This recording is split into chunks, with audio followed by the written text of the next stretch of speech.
Hello and welcome back to the Transracial Adoption Positive or Negative podcast. My name is Xinru Viola and I'm here with my co-host, my mother. Hello, I'm Elizabeth, and today we're going to be looking at our relationship and feelings about China, which is obviously the country from which Xinru comes, and my other daughter QingQing, so we've been there quite a lot.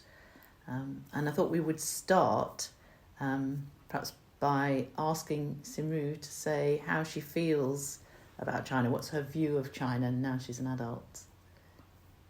Difficult question. I think my view on China has probably changed as I've grown up. I would say that in the times I've gone to China, I've had various trips throughout my life. The turning point for me was my gap year trip when I was 18, and we can talk a bit more about that later on in the episode. And that was a turning point for me because I felt like China was my second home. I felt like China was another home for me, and I really felt like I belonged there for the first time. And so that's kind of carried through with me up until now.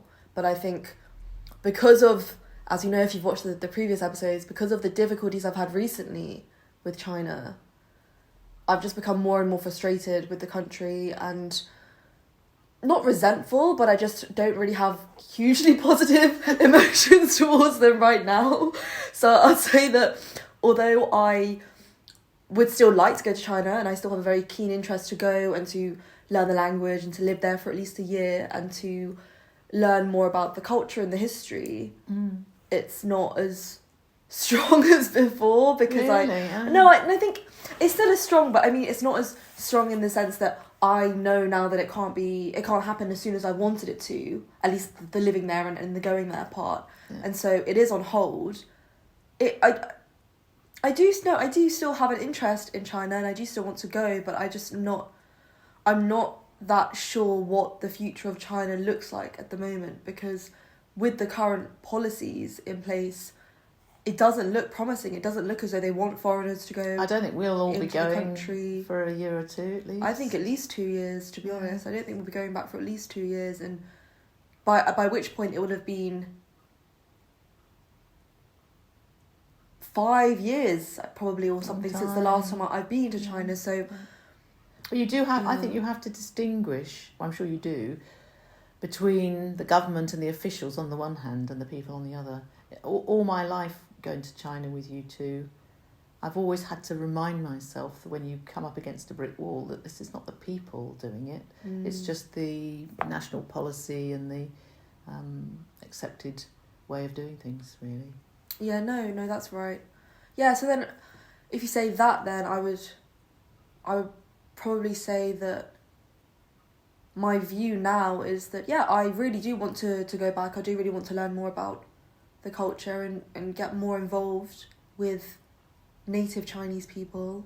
Once I go back to Lisbon, I want to get more involved with other Chinese communities there, or with the Chinese communities that are there, because there is a Chinese community there. Because interestingly, I mean, as a student, for example, you would have had lots of what you would call, native Chinese people at your university, and yet you said you didn't really, perhaps not through no fault of your own, you didn't really associate with them, did you?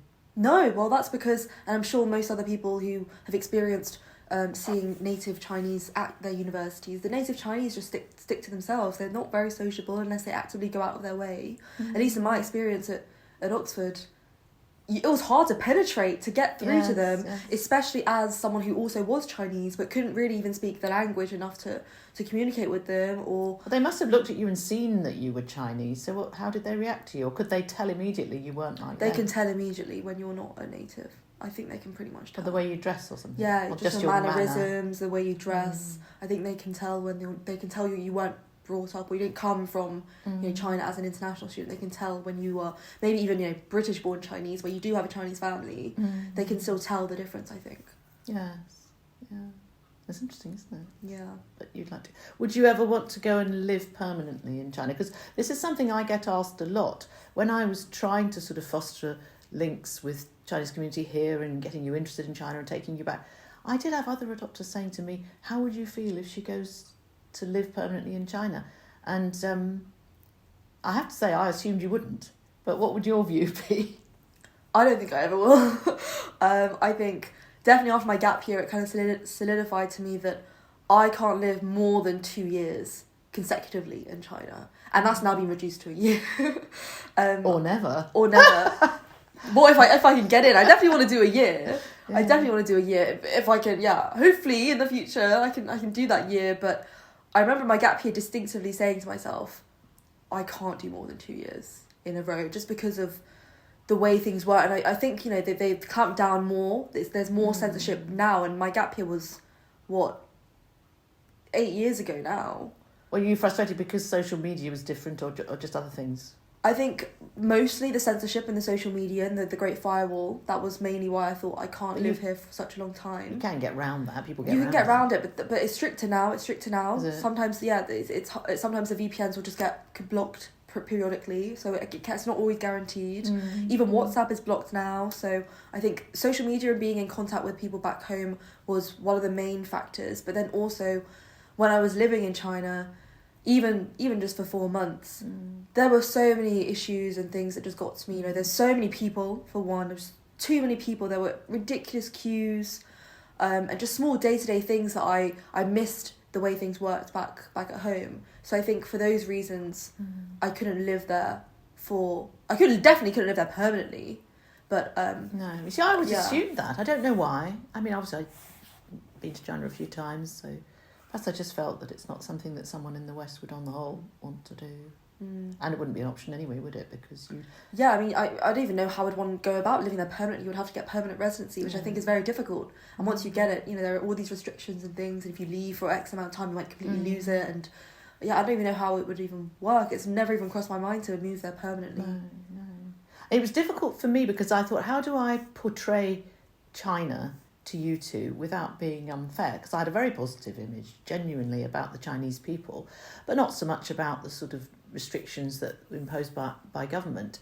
And I felt it was important to tell you about those, even if they were negative, because that's part of the explanation about why you both ended up in Britain, wasn't it?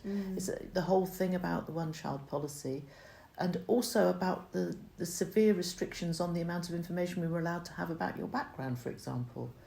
And possibility that some children's homes, and it may have been yours, I don't know, either lied or twisted the truth in order to keep in line with the policy of not giving out information. So I felt I had to explain to you that the government in China is very different from in the West, and that's partly, it's part of your story, really.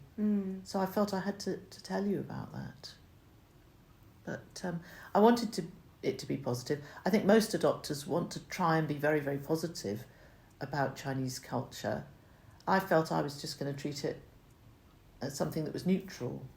It's got its good side, it's got its bad side. I wasn't going to push it too hard. But I certainly didn't take this view that everything has to be fun. That's not real life, is it? So I would point things out. I'd be open about things. Like the fact that, for instance, we used to be able to go into Tiananmen Square without a lot of fuss. And now you have to have your bags searched and all sorts to get in there. I don't know what the situation is now, but that was the case last time we went there.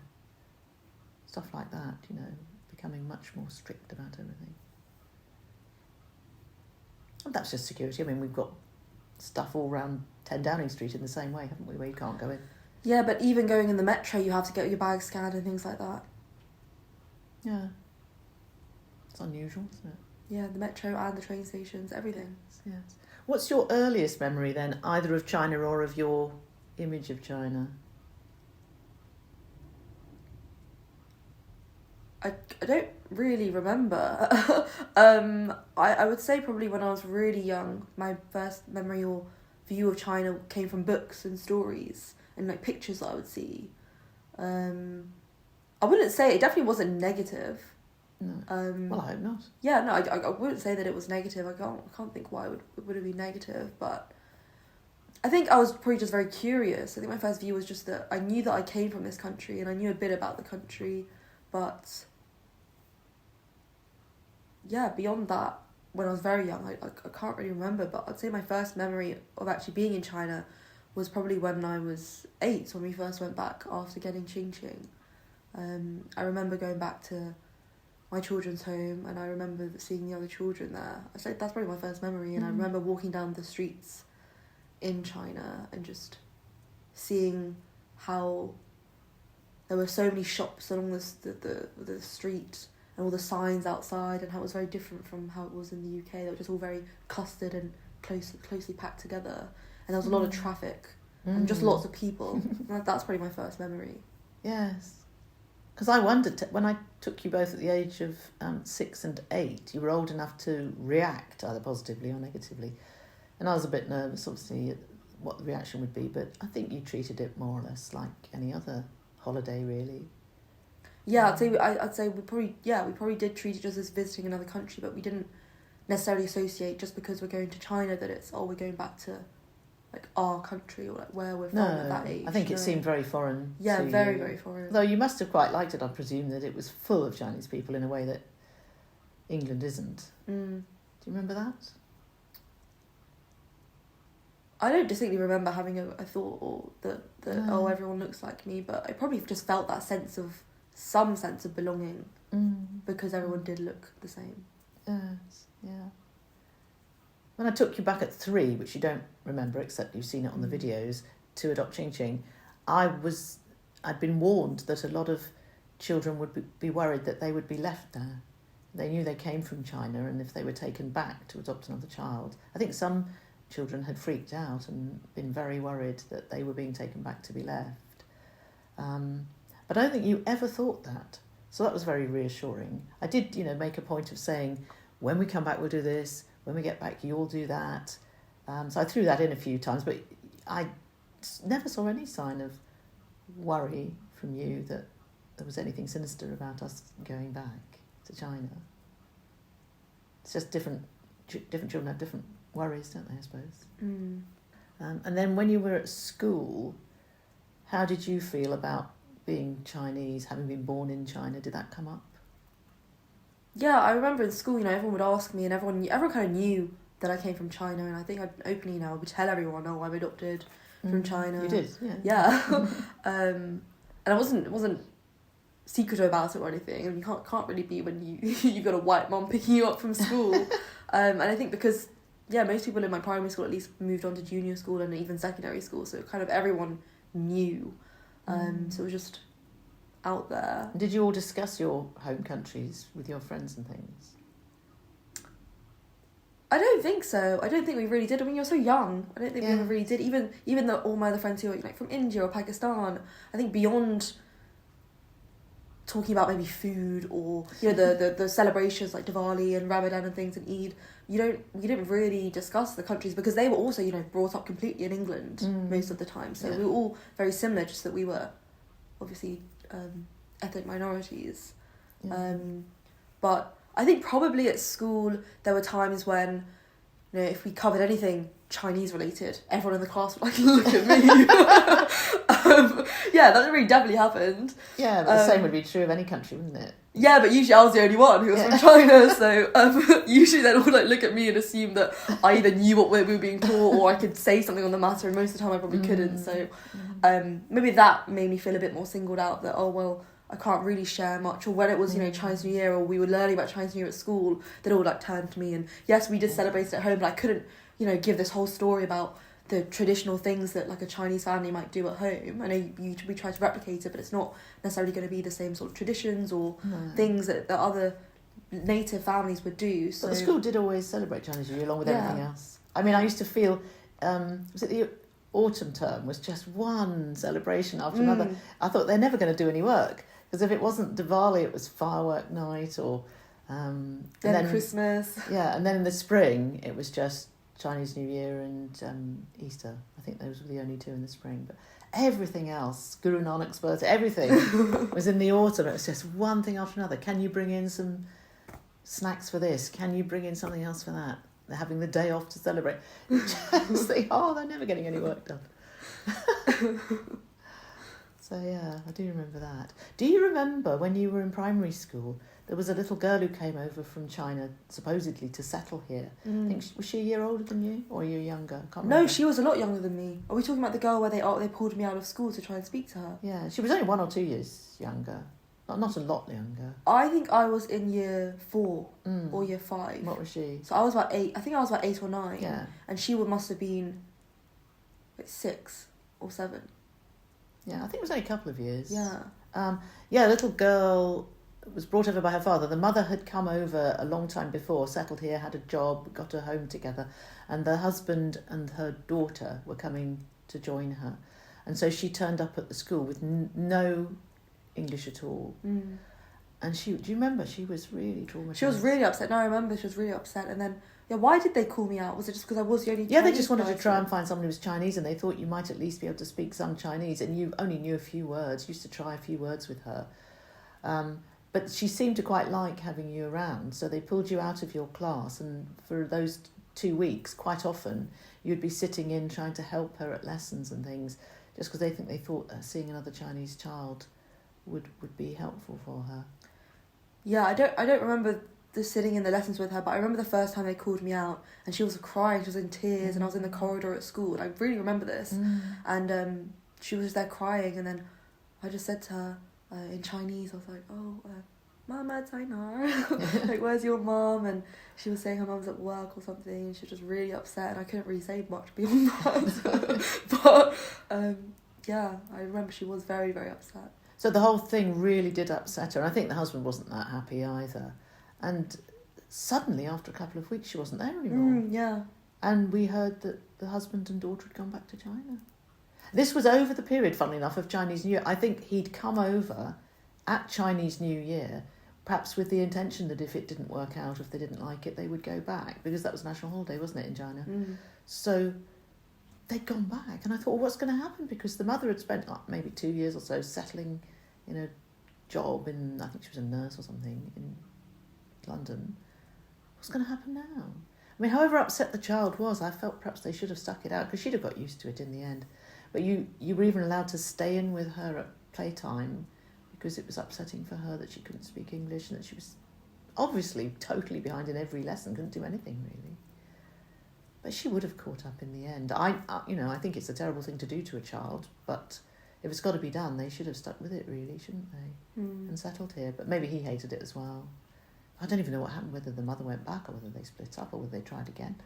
I've no idea. So were you okay then with me missing classes to help this girl?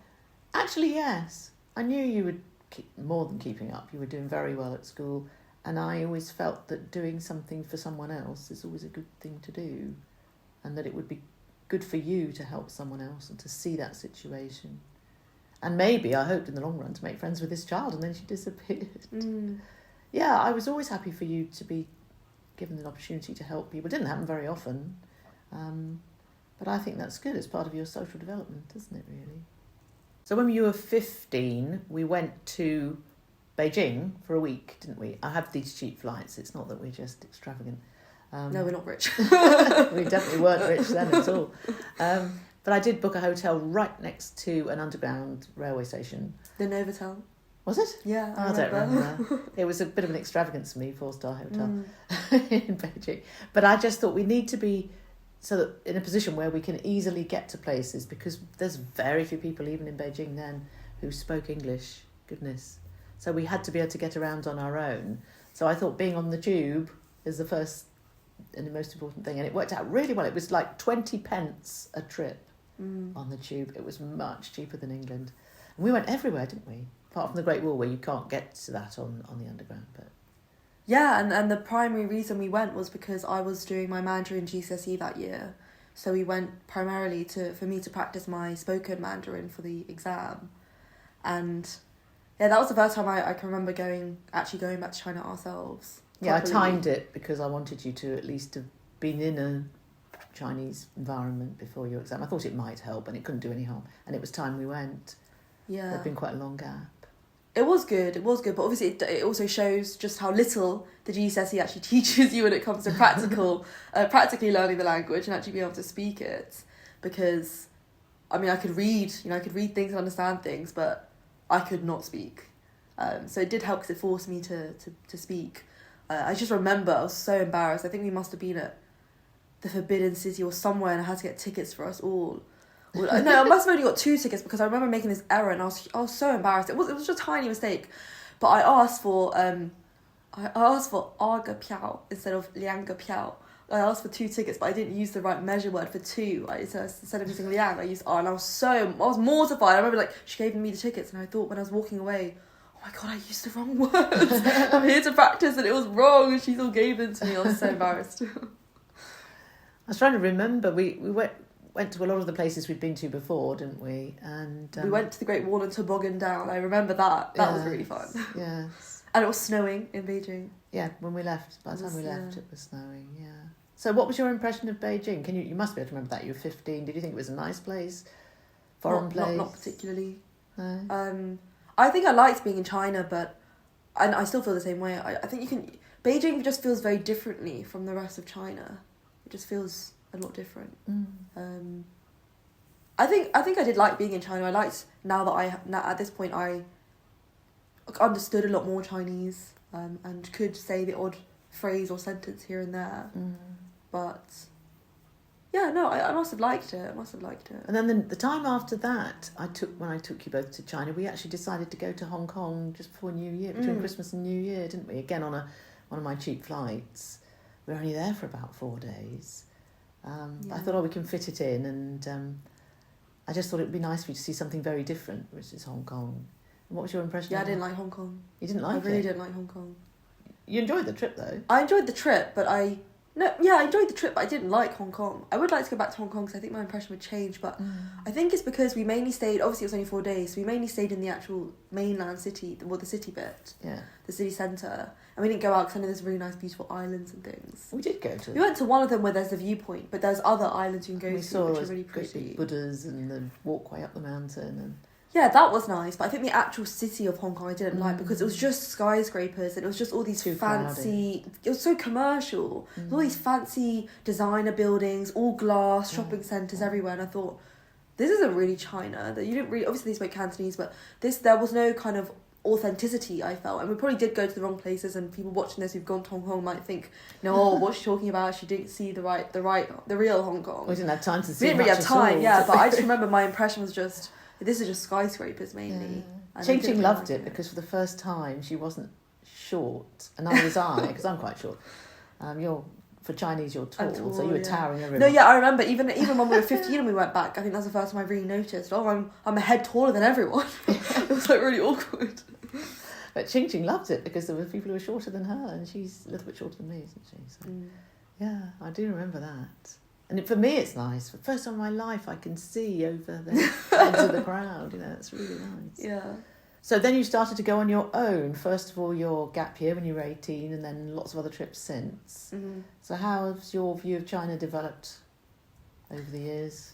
Yeah, I think I've been to China more alone now without you than before. Yeah, definitely. I think at this point. So the first trip to China independently was with one of my good friends, Alice. We planned a gap year after school to travel for 7 months, and she's also a Chinese adoptee. And because we both really wanted to go back to China, we felt it was very important for us in this year to spend some time there. And we applied for this 5-month programme where you get partnered with a school, you teach English, and you have to do the TEFL qualification before you go. So we both did that. We went through the interview process. And then, funnily enough, we had the interviews and we both got rejected for being English teachers, even though we were more than qualified. And I think, and well, Mum speculated at the time as well, but we think now that it must have been because it was a video interview. It must have been because we visibly did not look Western, and the school or the company who were matching us with schools wanted us to visibly look Western and to look like English teachers. Well, I've heard that it's prestigious for schools to have a real English person teaching their children English, and other people have said as well, they want them to look English, and by that they mean white. Yeah. I was disgusted. Yeah, so we were pretty certain that we would have got this 5-month program, and we didn't, so we had to change our plans. It's really awful.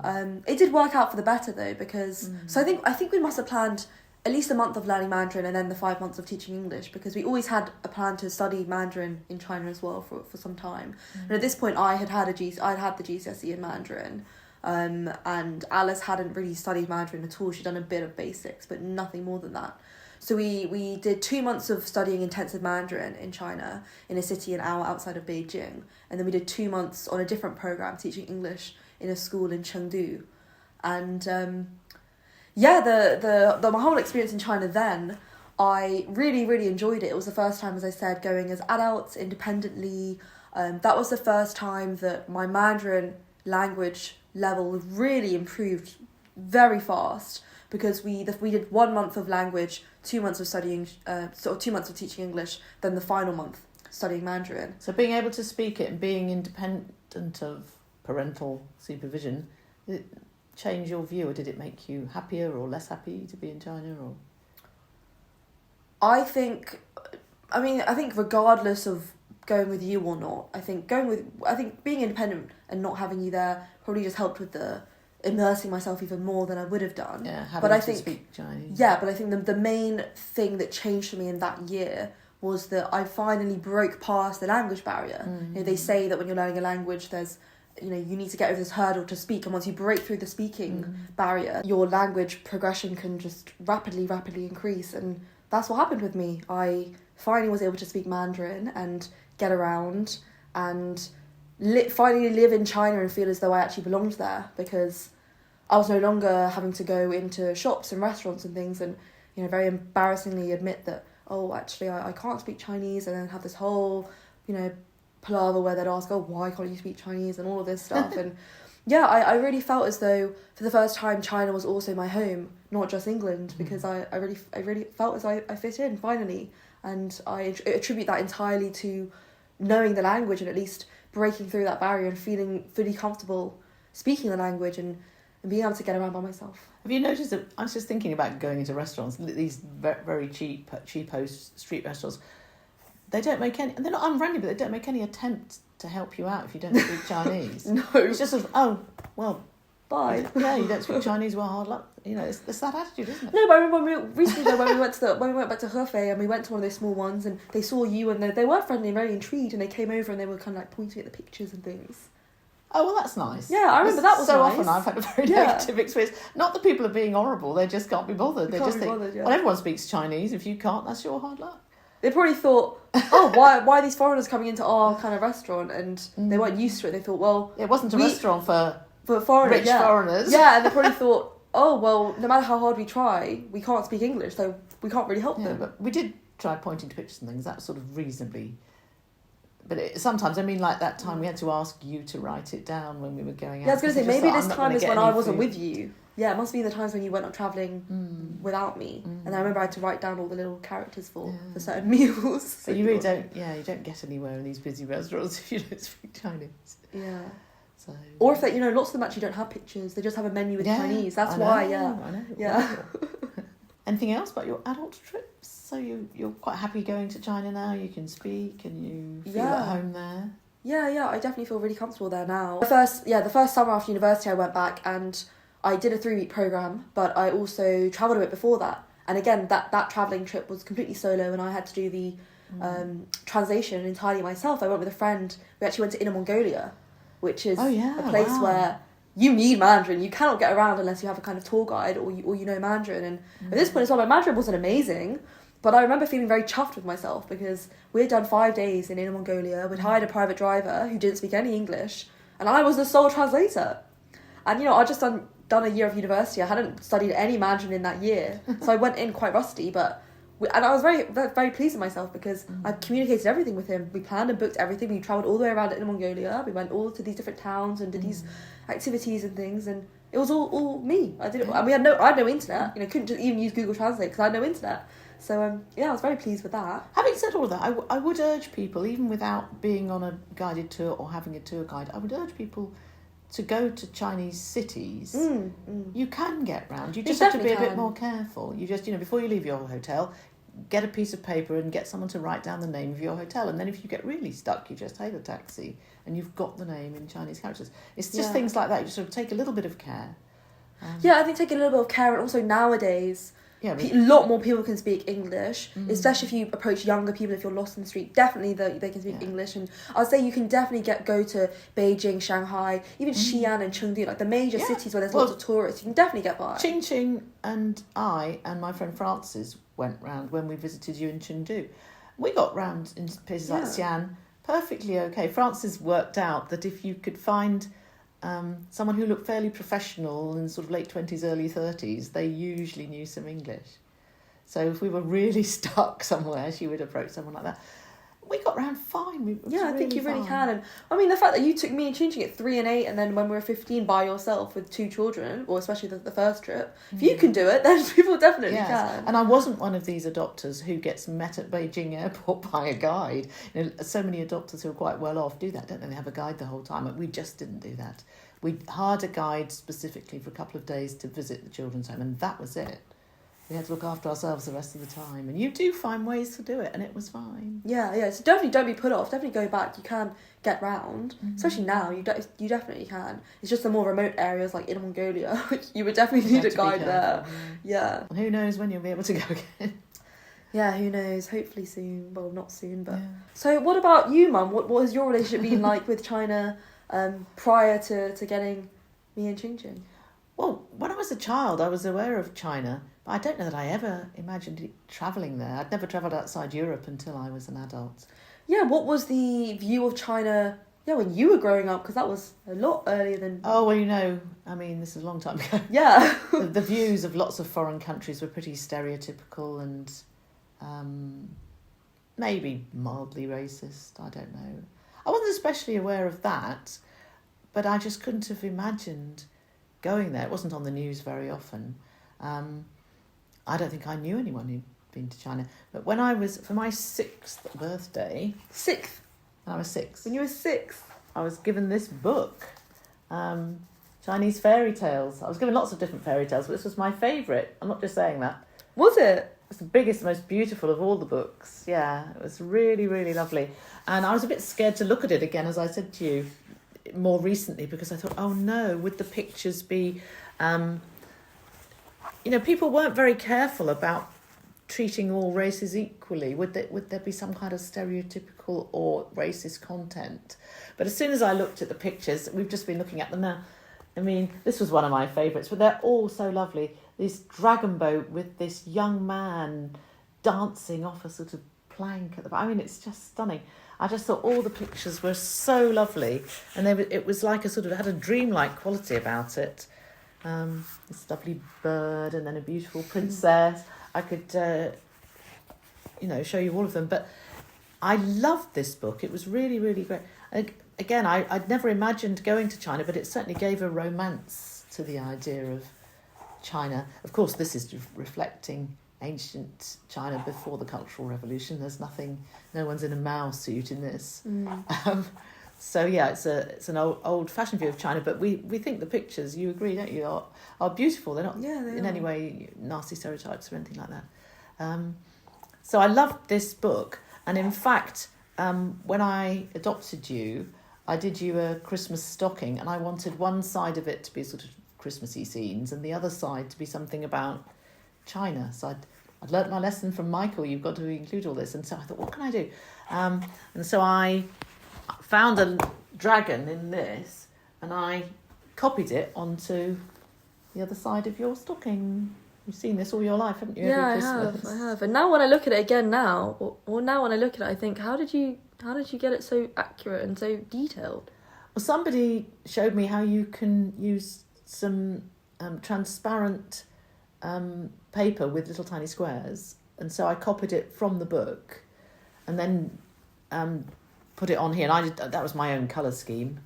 But so I had her name on it, and I decided on the Chinese side of this, I put the poppies. That's sort of a little bit Chinese, isn't it? But I thought the wording had better be Chinese as well. So I took one little quotation from the original English text of the Song of Mulan, and it reminded me of our flight back from China. Really? Well, you know that, don't you? 10,000 miles to the border, I cross high mountains as if on wings. And that was written before the invention of aircraft. Isn't that amazing? Mm. So that's lovely. And then another one from the Song of Mulan. I don't know why I put this. I live to greet the Son of Heaven at the imperial court. Perhaps because there was a dragon. Or I don't know, just seemed like a nice quotation.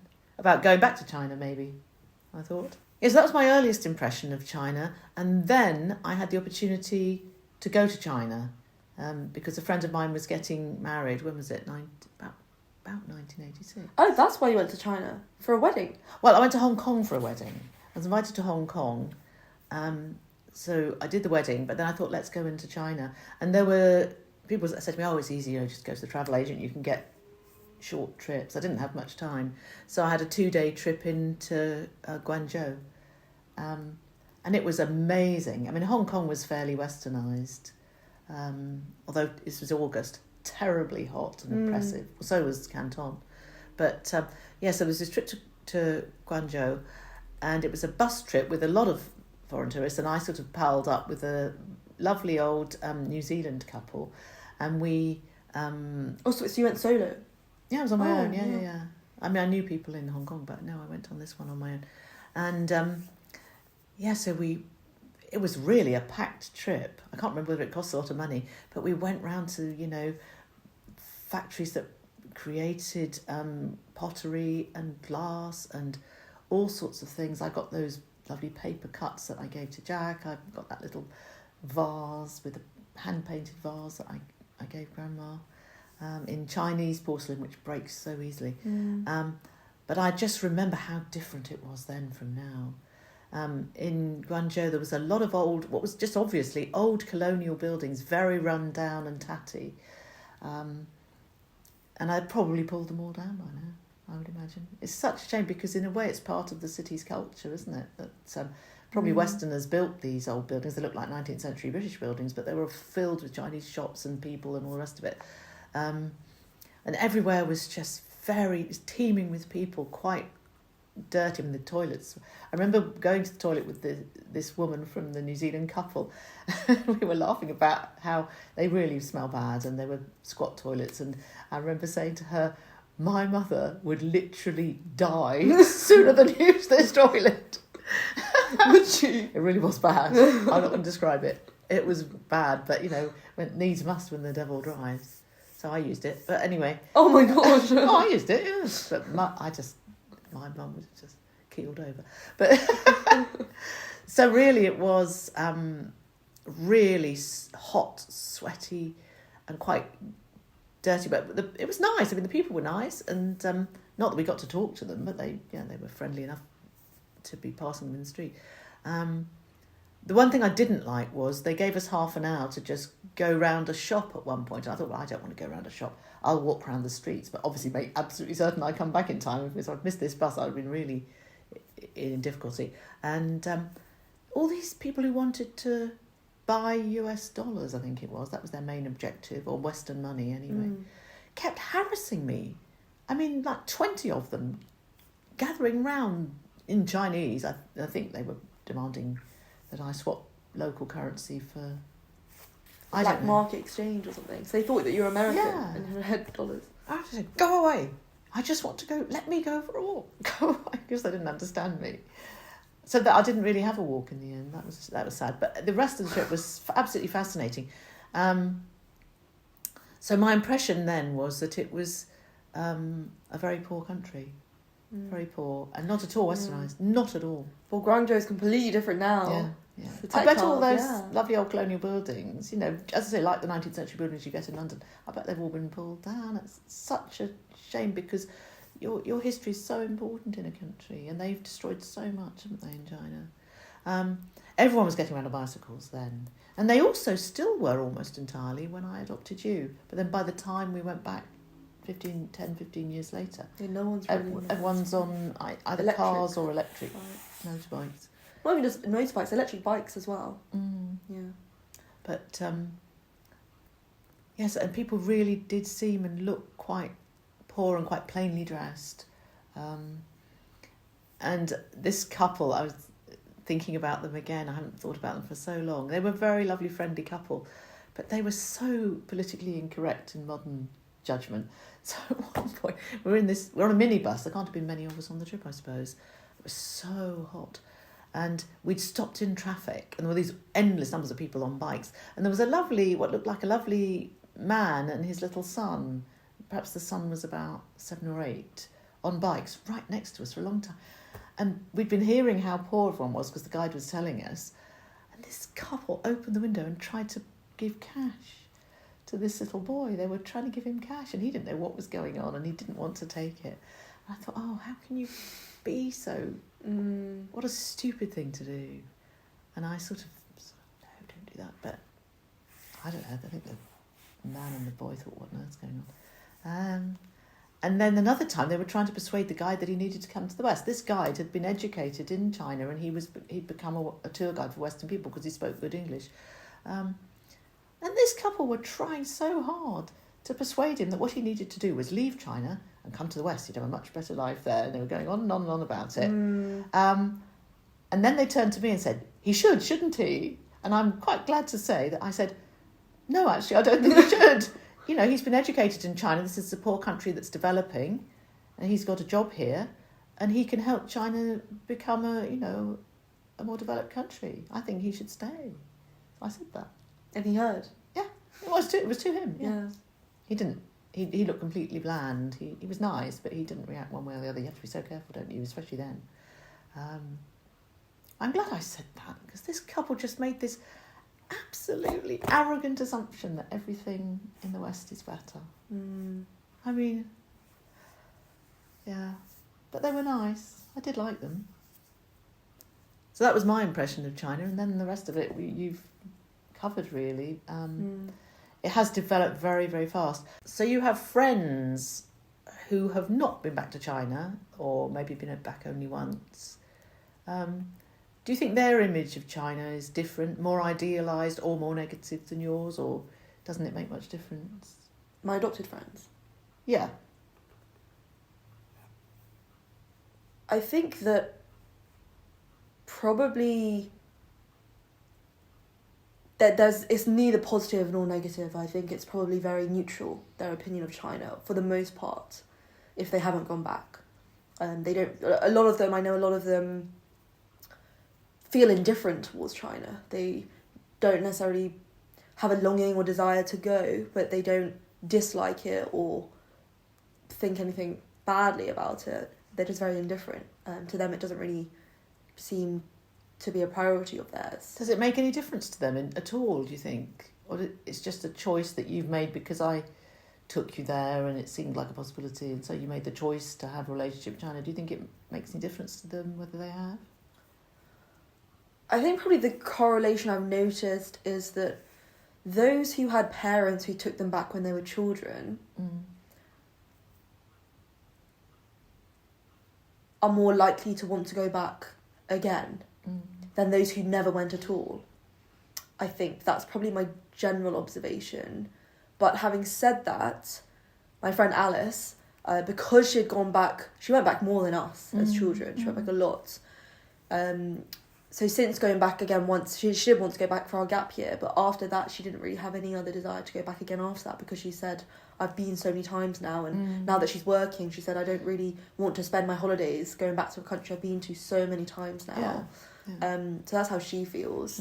Maybe those who weren't taken back as children are a bit more apprehensive about going, or haven't really, unless they're actively very, very keen and really want to go, haven't really had much chance to really think about it. And so when you're just kind of going through life and you're just used to your life in England, and so then when you do start working and things, you don't really ever think of China as a destination to go to, because you do have such limited time. It is very expensive, and so you want to go to other destinations. It's not really, I mean, going back to China wouldn't necessarily, for an adoptee, be a holiday, really. It's very much a cultural trip, going back to really learn more about your background and your past, and you're going back to your roots, essentially. And I think maybe lots either haven't thought enough about wanting to go, or aren't quite ready yet, or just don't want to go because they'd rather spend that money and time elsewhere.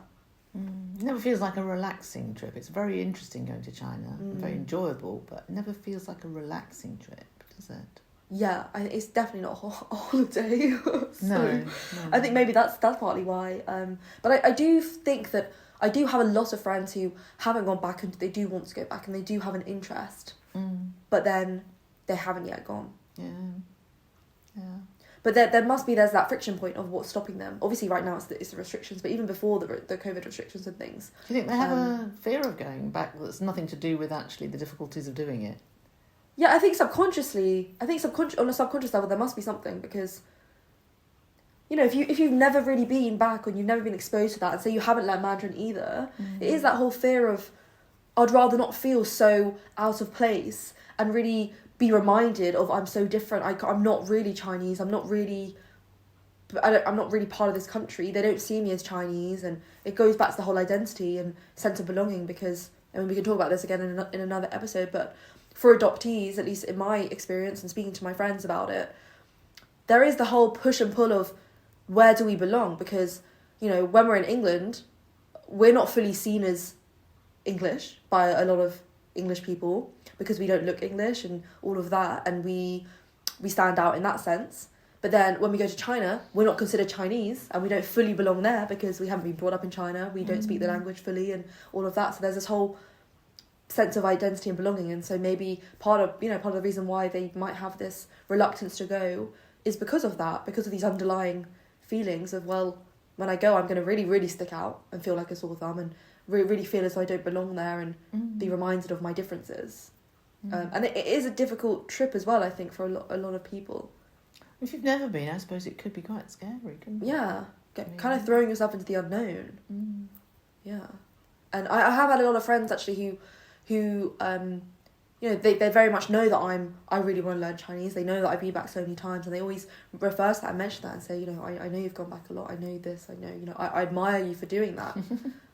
So I think there's still curiosity there with most of them, but some of them have absolutely no interest. Maybe you should take a group of them on a special holiday in China.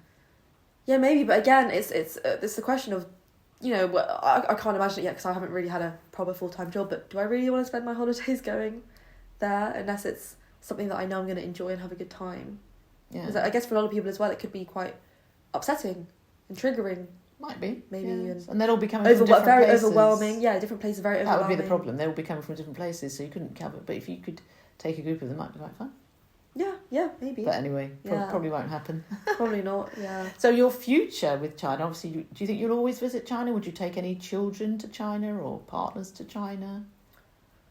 Because interestingly, I definitely want to have birth children, and I really have this strong desire. So for me personally, one of my lifelong goals is to be able to be proficient in Mandarin. I'm not going to say fluent, because I think to be fluent you really need to live in a country for 5+ years, and I cannot see myself living in China for 5+ years.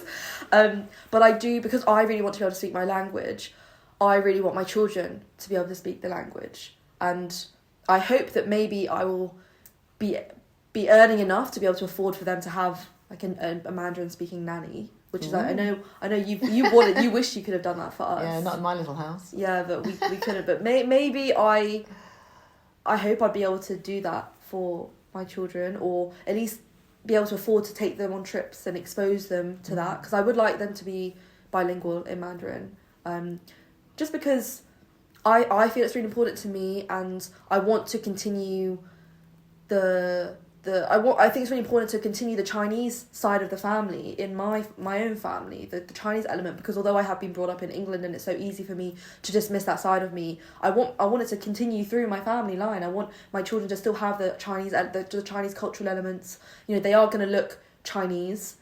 I want them to have Chinese names. I want them to be able to speak the language, maybe not fluently, but I want them to have exposure to it, and speak it a bit. And so I would like to take them back as well, because they are Chinese, and even though, you know, despite me being adopted and not having been brought up in China, I still want them to feel connected to China as well, because they will be Chinese. And even half Chinese, and even though the rest of our family isn't Chinese, other than, you know, QingQing, like my side of the family will at least have a white family, I want them to still have that connection. So I do still want to have ongoing, like, still want to continue visiting China in the future, and hopefully take my children back and things like that. But who knows how China will develop in the future? Exactly. We have no idea. And I would like my partner to have an interest in China, which is I think interesting. Like I when I've actively been seeking out things, it's a quality that I seek in a partner. Ideally that they either have been to China themselves, or I mean, ideal situation they can speak Chinese. But at the very least, I would like them to at least have an interest in China, because it's so important to me. And I marry a Chinese person? No, I don't think so. Why? I just don't think. I think culturally the upbringing is so different. If they were fully brought up in China, I think it's too different for me to reconcile. Really? Yeah, I think it's too different. Yeah. I mean, never say never. You don't know, maybe, but I just think it's very unlikely. Yeah. I think it's very unlikely. Yeah. I want someone with an EU passport. And on that note, shall we finish? Yeah, we can close this episode. What is our next episode going to be? I think probably cover maybe the school years. Yeah. Primary school. Yeah. Okay, well, thank you very much for listening to this podcast, and see you next time. Bye. Bye.